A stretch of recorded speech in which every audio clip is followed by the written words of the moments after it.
Thank you for being here this morning. Thank you for giving up your Saturday. Thank you for being part of this fight, this oh so important fight. We had rallies before the summer in Manchester, Liverpool, Leeds, Newcastle, Cardiff and Birmingham. They were fantastic. Reports from London are very positive today. There is a good series, a good feeling about these rallies. We are standing up for education. These rallies are part of a national fight to defend education. They're not just about defending teachers, because Michael Gove's policies are an attack on all of our students, as well as an attack on teachers.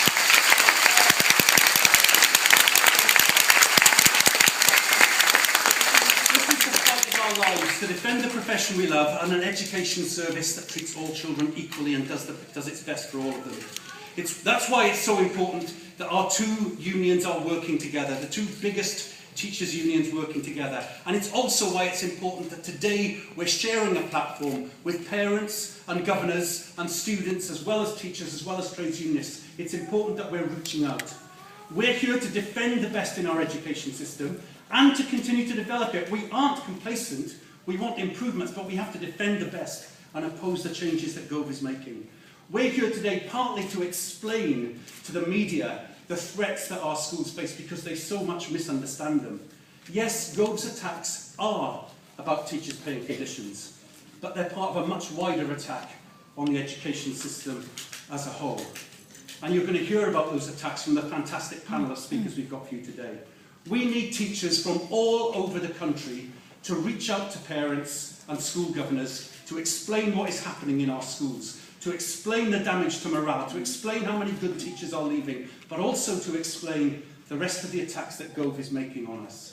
We hope you go away from today, you people who've turned up, who've given your Saturday, inspired by the speeches and ready to reach out to other people. We want you to say that the government's counter-revolution in schools is every bit as bad as the counter-revolution in the NHS.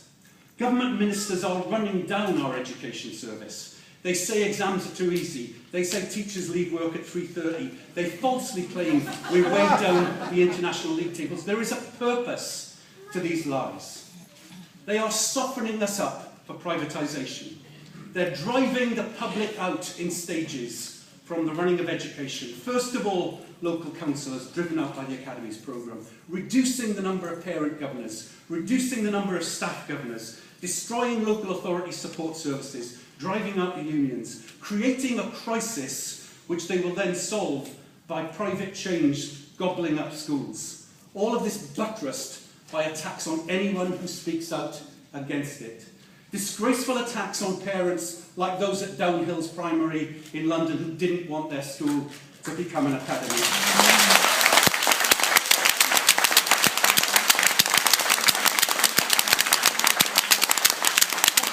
Disgraceful attacks calling those dedicated parents enemies of promise. Attacks on school governors like Fiona Miller, attacks on education journalists like Richard Garner of The Independent, but maybe most of all, attacks on the NUT and the NASUWT in the person of Christine Blower and Chris Keats. These attacks have a purpose, softening us up for privatisation, because Michael Gove wants a different set of people to make the decisions in our schools. He wants Lord Harris, a millionaire carpet salesman, Arpad Bousson, a hedge fund billionaire, and Sir Bruce Lidington to make the decisions in our schools. Now, these names aren't known to the population of this country. They're not elected by anyone. And we need to tell some of the stories about these people. I've got a story about Sir Bruce Lidington for you. He's been the highest paid person in education for some years, as chair of the EAPT Federation of Academies.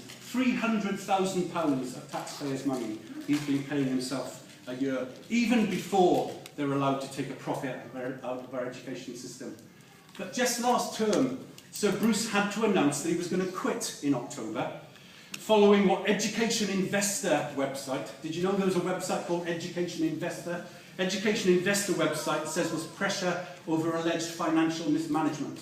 So Bruce Lidington, pressure over alleged financial mismanagement, paying himself £300,000 a year. What's he doing now? He's been seconded by the DFE into the department to develop more academy sponsors. It's astonishing the degree of attack on us and the degree of development of these private private forces in our education system. And behind all of these attacks, Michael Gove, a Secretary of State for Education who is a man in a hurry, worried he might not be in charge after the next election, desperate to push as much change through as he can, as quickly as he can. He's very good with words, Michael. You hear journalists praising him for that. But he's a so clever debater, but he's like a snake oil salesman. And you have to judge him by his deeds, not by his words. He says he's concerned about working class and ethnic minority underachievement. But his government has trebled tuition fees, axed the EMA, and made 20% cuts in sixth form funding. It's the biggest attack on working class aspiration for generations. We have to judge him by his deeds, not by his words. He says he wants high quality schools and high quality teachers, but he's scrapped building schools for the future. He's failed to plan for the increase in the number of primary children, and he's removed the requirement for teachers to be qualified. He says he wants autonomy for teachers, but he prescribes precisely how you teach reading, and he rewrites the history curriculum himself. So judge him by his deeds, not by his words.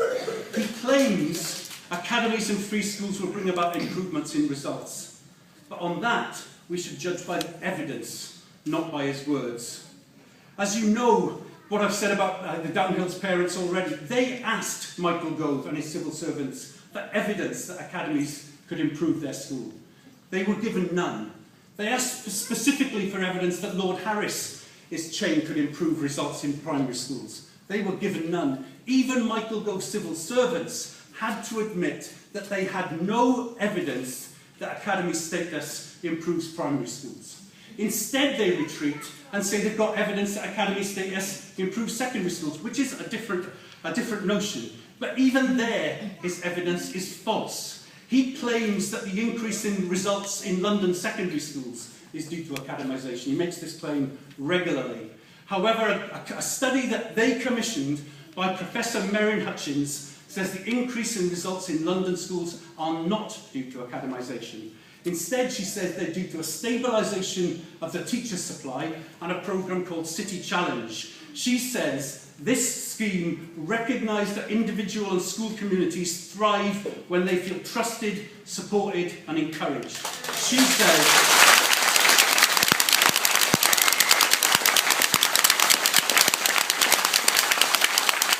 the ethos of the London Challenge programme was a key factor in success, and she, somebody employed by the government to do this study, contrasts it with the current naming and shaming and failing schools.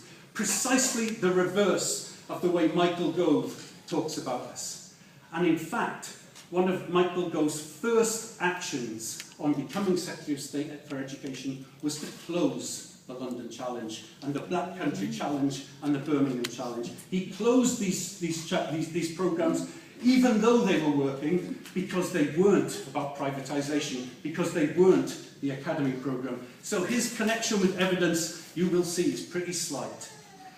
But Michael Gove's attacks now on our pay and conditions fit precisely into this context, the context of the drive towards privatisation.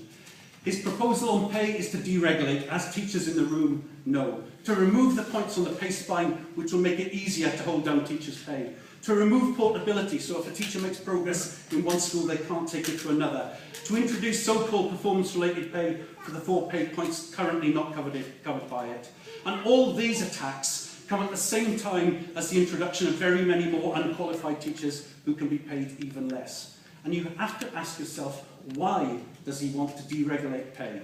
Why does he want to deregulate conditions? It isn't because, as he says, he wants to help working class parents over the summer holidays. When Michael Gove falsely claimed that at the Spectator magazine's annual conference on privatising education, he was telling a lie. He isn't about, as a whole, making some change to the summer holiday. He wants every individual school to have the power to set different summer holidays, to set different lengths of summer holidays. Now, why do you do that? Why do you want to deregulate pay and deregulate conditions? Well, the truth is, you have to look to Sweden. When first elected, Michael Gove talked about Swedish free schools all the time. And 20 years ago in Sweden, they gave free schools to private companies and allowed them to take a profit. And the way those companies took a profit from schools in Sweden was by changing the teachers' pay and the non-staff pay and conditions, by employing unqualified people, by paying them less, and by taking the difference out as their profit. That is still Michael Gove's drive. He wants for profit, and the only way to give the private companies the space to make the money is to allow them to change teachers' pay and conditions, non-staff pay and conditions. That's the drive that he has. Why should that matter to parents? Well, look at the evidence from Sweden. They've been running this experiment for 20 years. Swedish education has slid down the international league tables during that whole period. The degree of segregation in Sweden's schools has been going up as the private schools, these profit-making schools, take the kids away that they think will do best in this situation. So we see the actual evidence that Gove doesn't want to talk about is that his drive for privatisation leads to worse standards and segregation in our schools. That's why he's not talking about it. That's why we must talk about it. We, the NET and the NASUWT, representing 9 out of 10 teachers in this country, are determined to oppose Michael Gove's drive to privatise and determined to defend the pay and conditions of teachers, which are the same as the learning conditions of the children in our schools. We started our campaign with rallies last term, very successful rallies. We continued it with the action on the 27th of June in the Northwest, a fantastic day of strike action which saw the vast majority of schools closed by our action and which saw many parents supporting us. We met with parents on the strike day, we met them at the rallies, massive support for our action from parents. But we only get that support if we talk to them. So we're asking you to prepare for your strike action coming up in October. As you know, the rest of the schools in England are being called on to take action to follow on from that action of the 27th of June. We're asking you to get ready for that. We're asking you before that strike to talk to parents, to explain the challenges that teachers face, to explain the huge workload, to explain the damages to morale, to explain how many good people are leaving the schools that we work in, to say that we are taking action for children as well as for teachers. And if we do that together, 9 out of 10 teachers together, we can make a real difference. We can win parental support. We can win support.